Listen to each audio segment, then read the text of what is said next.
Hey everyone, and welcome back to Power Within. So glad to have you join us today. We're diving deep into a topic that's often quiet, insidious, and incredibly dangerous: manipulation. It's not always loud arguments or obvious demands. In fact, it often comes wrapped in what seems like genuine concern, thoughtful care, or even airtight logic. And that's precisely why it's so potent.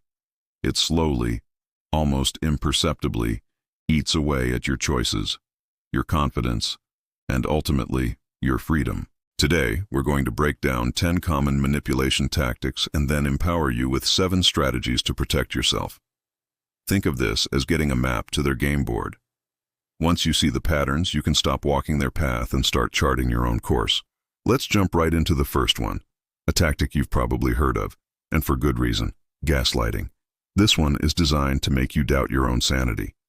When someone repeatedly denies your reality, tells you your memory is completely wrong, or dismisses your feelings by saying you're too sensitive, that's gaslighting. The manipulator's goal isn't to correct you, it's to control you by making you question your own perception. If you ever find yourself apologizing for things you distinctly remember, or feeling like you're losing your mind, pause. Trust your memory. Your perception, your feelings, and your experience absolutely matter. Don't let anyone convince you otherwise. Next up, we have guilt tripping. This is emotional leverage dressed up as love or care. You know the lines: "After all I've done for you," or "If you truly loved me, you would." These phrases aren't about sincere connection. They're attempts to buy your obedience using shame.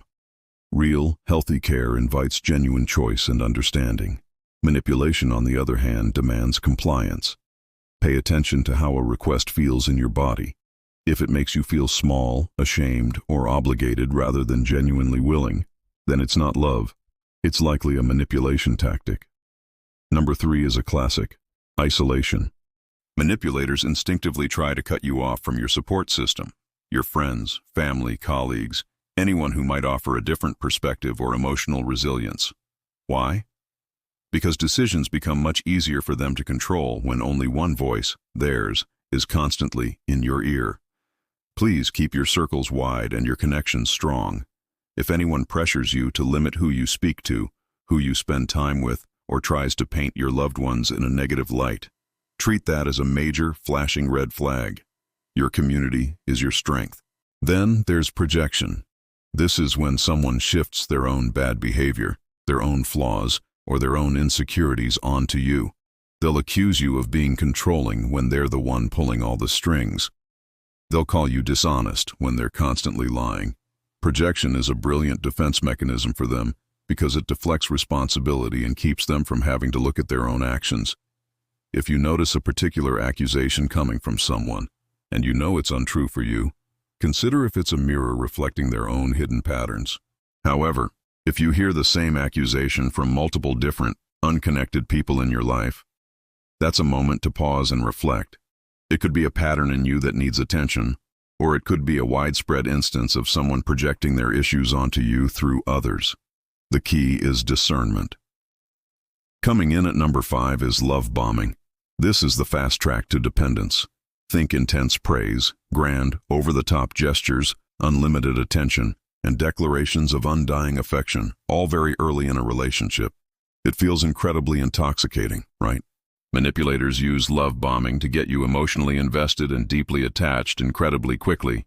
And then, once you're hooked, the demands, the criticisms, and the control tactics often begin.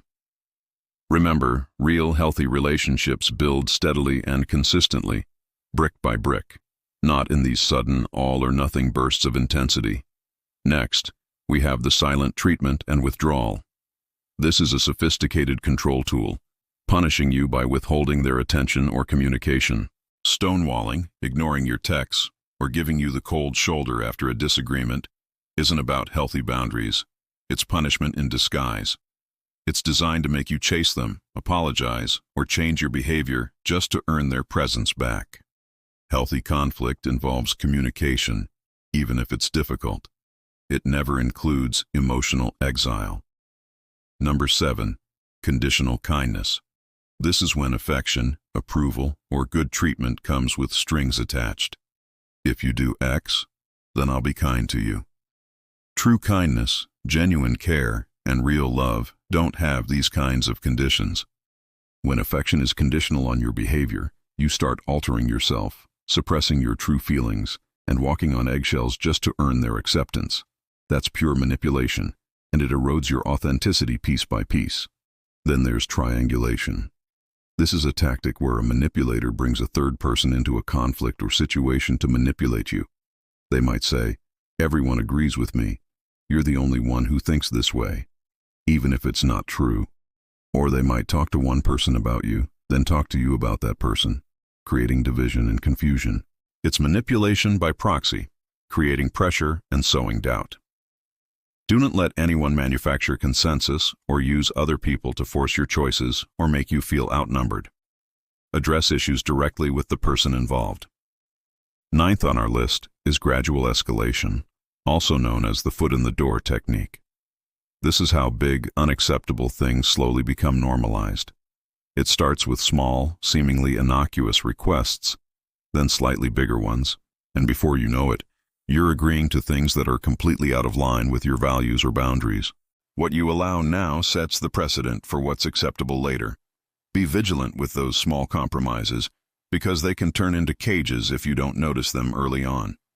And finally, number 10, blame shifting and refusing accountability. A manipulator will rarely, if ever, own their mistakes. Instead, they'll reroute the guilt onto you, minimize the harm they've caused, or even pretend it never happened. When someone consistently can't say, "I was wrong," or genuinely apologize, that avoidance isn't about protecting their integrity, it's about protecting their control over you and keeping you in a constant state of self-doubt. All right, take a breath. I know that was a lot to take in, and if you've watched this far, it probably means some of this information is resonating, and perhaps it's exactly what your heart needed to hear today. Stay with me, because now we're moving on to the incredibly crucial part, how to protect yourself. First, and this is so powerful, name it.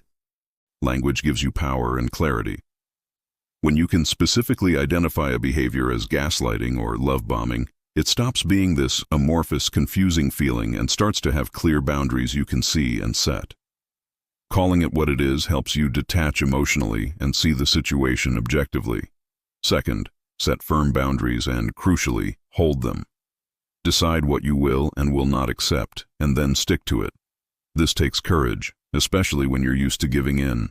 If the other person punishes you for setting a boundary, or tries to negotiate it away, that tells you everything you need to know about their intent and whether this relationship is healthy for you. Third, rebuild your support system. Remember, manipulation thrives in isolation. It feeds on you being cut off from others who can offer perspective and strength. Talk to trusted friends, family members, or consider reaching out to a therapist or counselor.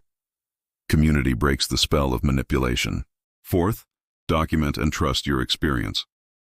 It can be incredibly helpful to keep notes, save messages, or maintain a journal of what's happening.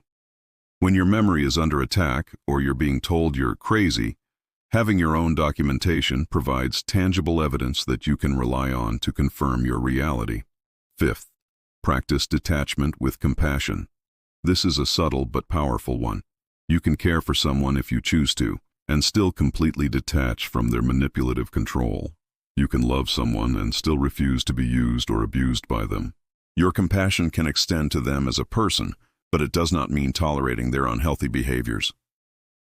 Sixth, take back your decision-making power. Start with small, autonomous choices.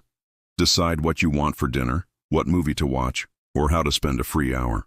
Each small act of choosing for yourself helps to rebuild your confidence and reaffirms your agency.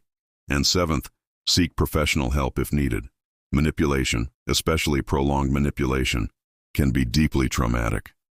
A therapist, coach, or counselor can provide a safe space, tools, and strategies to help you recover faster, process the experience, and learn to set healthy, safe patterns for your future relationships. The final empowering truth I want to leave you with today is this. Manipulation erodes your world slowly, one small piece at a time. But here's the good news. You absolutely can reverse it.